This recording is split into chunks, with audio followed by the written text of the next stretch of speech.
2014년 1월 5일 눈이 많이 내리던 오후 미국 미시간주의 911에 마리안이라는 40세 여성의 신고 전화가 걸려왔습니다. 그녀는 헤어진 남자친구 호세의 집에 왔는데 그의 차는 시동이 걸린 채 세워져 있고 연락이 안 된다는 것이었습니다. 그러면서 경찰의 출동을 요청합니다.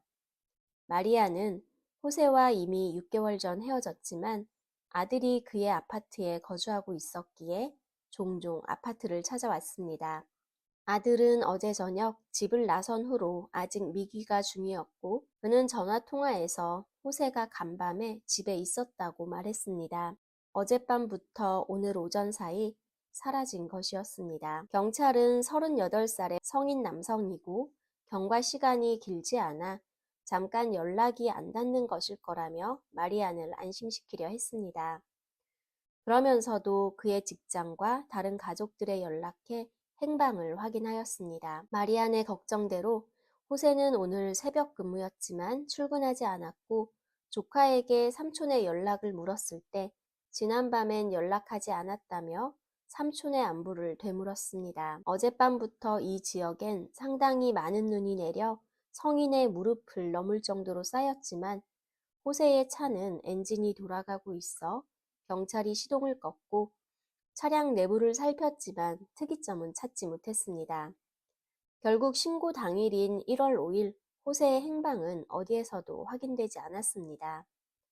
다음 날인 1월 6일 눈이 녹아내리기 시작했고 호세의 차에서 멀지 않은 곳에서 눈 속에 파묻혀 있던 한 남자의 시신이 발견되었습니다.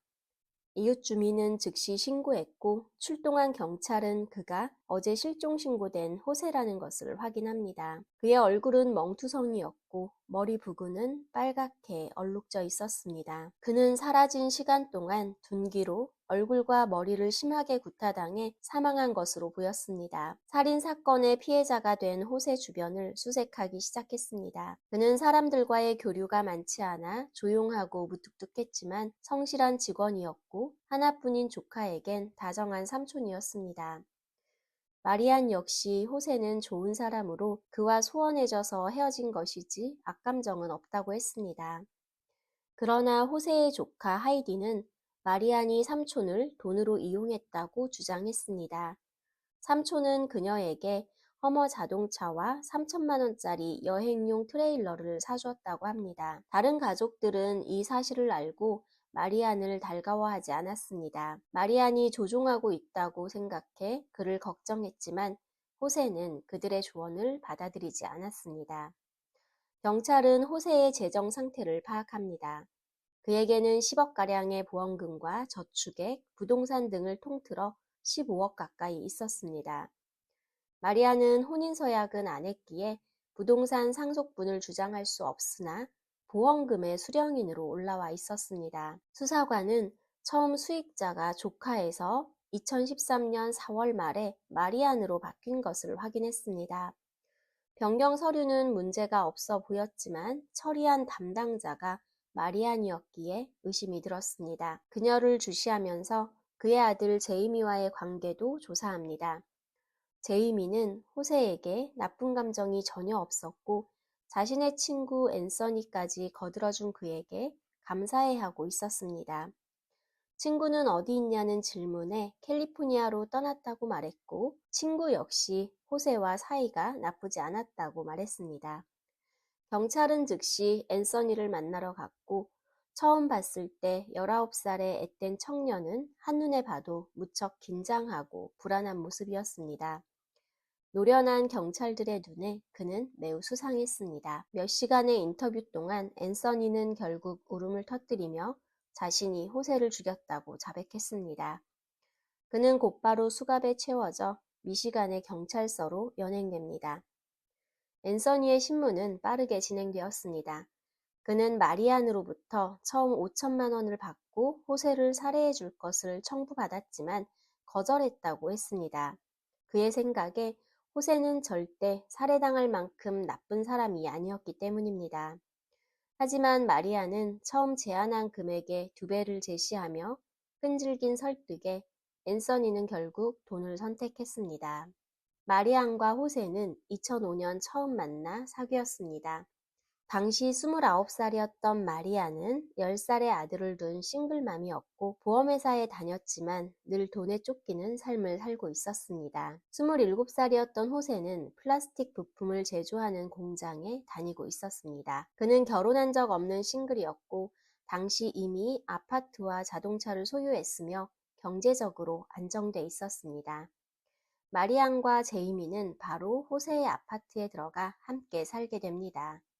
호세는 모든 생활비를 책임졌고 마리안에게 자동차를 사주기도 했습니다. 그만큼 그는 그녀를 사랑했고 제이미에게도 다정하진 못했지만 친아들처럼 대하려 노력했습니다. 마리안과 아들은 안정감을 느꼈지만 호세는 갑자기 생긴 부양가족에 조금이라도 돈을 더 벌 수 있는 야간 근무를 자처했습니다. 그들은 2012년까지 별 문제 없이 잘 지냈습니다. 호세는 보험 설계사인 마리안의 권유로 2012년 7월에 사망하게 되면 10억의 보험금이 나오는 생명보험에 가입합니다.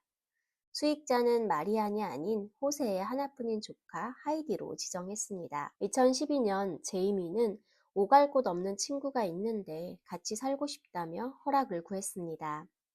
그의 친구 앤서니는 형과 함께 살고 있었는데 형이 갱단에 들어가면서 집에 갱단원들이 자주 놀러와 며칠씩 자다 가기도 했습니다. 앤서니는 무서운 형들과 함께하는 것이 두려워 집을 떠나고 싶어 했습니다. 호세는 내키지 않았지만 마리안이 며칠 동안 그를 설득합니다. 결국 그의 말 호세의 아파트엔 앤서니까지 들어와 함께 지냅니다. 2013년 3월 마리아는 앤서니에게 자신의 계획 하나를 알려줍니다. 자신의 차를 망가뜨려서 보험금을 받으려 한다며 이를 도와줄 수 있는지 물었습니다. 그녀의 차는 2012년식 닛산 맥시마였습니다. 출고한 지 1년이 채 안 됐지만 유지비를 감당하기가 힘들었습니다.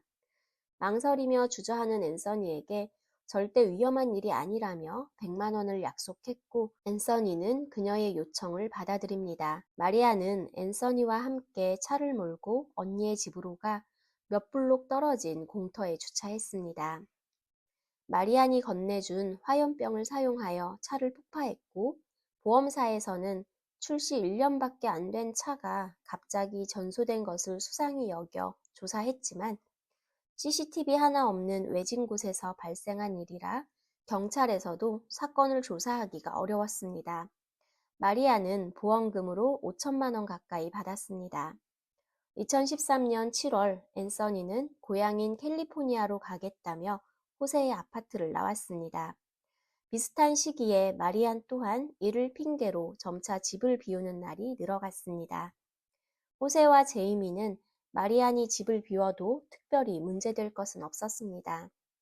마리안은 네바다주로 향했고 그곳에서 만난 또 다른 남성과 결혼을 합니다. 그녀는 미시간주와 네바다주를 오가며 이중 생활을 했고 머지않아 본인의 탐욕을 채우기 위해 앤서니를 한 번 더 이용하기로 합니다. 앤서니는 차마 살인은 못한다며 거절하였지만 몇 차례나 설득하여 결국 끌어들였습니다. 마리안과 살인에 대해 여러 번 만나 이야기하였으며 그녀가 살해 방법을 직접 지시했다고 말했습니다. 앤서니의 증언으로 마리안이 잡혀왔고 그녀는 모함이라며 자신은 절대 살인을 청부한 적이 없다고 주장했습니다. 경찰은 현재 마리안이 네바다에서 결혼한 남편과 함께 언니의 집에 머물고 있다는 사실을 알았습니다. 곧장 언니의 집을 수색했고 마리안의 짐가방에서 노트 한 권을 찾아내는데 여기엔 주목할 만한 메모가 적혀 있었습니다. 얼핏 보기에도 살인에 관한 내용이었고 체크리스트까지 있었습니다. 메모에 대해 신문을 받았을 때 처음에 마리아는 책이나 영화에서 봤던 내용을 적은 것이라 했고 출처를 요구하자 이번엔 우연히 음식점에서 만난 낯선 두 여성의 대화 내용이었다고 주장했습니다. 터무니없는 진술에 경찰이 그녀에게 호세의 살인을 지시하며 썼던 메모라고 강하게 추궁하자 그녀는 신원을 알 수 없는 남자가 그녀의 집에 침입하여 메모를 쓰라고 강요했다고 진술했습니다.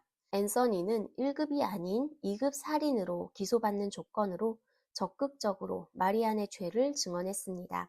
앤서니가 가리킨 장소에서 범행 도구를 찾았습니다. 마리아는 여전히 앤서니와 공모한 적이 없고 그가 혼자 저지른 짓이라고 했지만 확실한 증거와 증인 앞에 검찰은 그녀를 1급 살인 혐의로 기소했습니다. 재판장에서 증인으로 나선 앤서니는 처음 차량 방화 당시의 상황을 증언했고 휴대폰에 저장되어 있는 불타고 있는 차의 동영상까지 공개했습니다.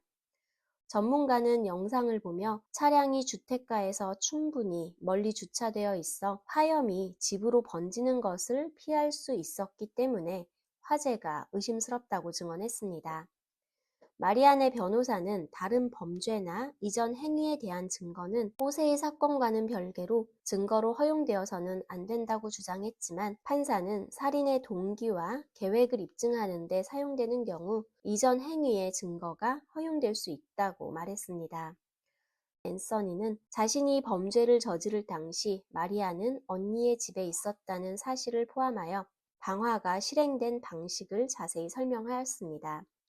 방화 현장에 출동한 경찰관의 증언, 불타는 차량의 비디오가 호세 살인 사건의 증거로 인정되었습니다.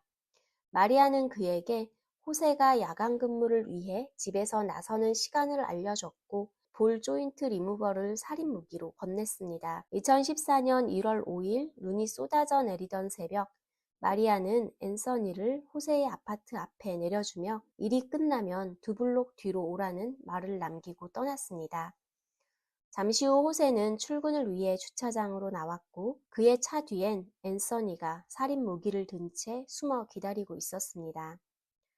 호세의 한 손엔 쓰레기 봉투가 들려 있었고 예열을 위해 차에 시동을 건 뒤 쓰레기장으로 향하고 있었습니다. 그때 호세의 뒤로 나타난 앤서니는 손에 있던 무기를 휘둘렀습니다. 뒤에서 급작스레 당한 공격에 호세는 휘청거리면서도 앤서니를 알아봤습니다. 앤서니의 이름을 불렀지만 그의 눈빛은 이미 호세가 알던 앤서니가 아니었기에 본능적으로 도망치려 했습니다. 하지만 얼어붙은 눈 위에서 미끄러졌고 앤서니는 기어코 달려들어 얼굴과 머리를 몇 차례나 공격했습니다. 호세는 의식을 잃어가면서도 앤서니의 이름을 불렀고 정신없이 둔기를 휘두르던 앤서니는 다급히 달렸습니다. 아파트에서 2블록을 뛰어가자 마리안의 차가 보였습니다. 그는 차에 오르며 호세가 자신을 알아봤다는 말을 하며 두려움에 떨었습니다. 그런 그에게 마리아는 확실히 죽였는지를 물었고 앤서니는 정신이 나간 듯 같은 말만 되풀이했습니다. 마리안이 그에게 재차 호세의 죽음을 물었고 만일 그가 살아서 식물인간이라도 되면 보험금을 받지 못할 것이라고 다그쳤습니다. 잠시 후 둘은 현장을 벗어나 피 묻은 둔기를 버리고 옷을 불태웠습니다. 마리아는 잘 될 거라며 앤서니를 숙소에 내려줬습니다. 잠 한숨 잘 수 없었던 앤서니는 바로 캘리포니아로 떠났지만 이틀 만에 잡혔습니다. 앤서니는 2급 살인으로 가석방이 가능한 종신형을 선고받았으며 마리아는 항소까지 간 재판에서 살인을 청부한 혐의로 1급 살인의 유죄 판결을 받았고 가석방 없는 종신형을 선고받았습니다.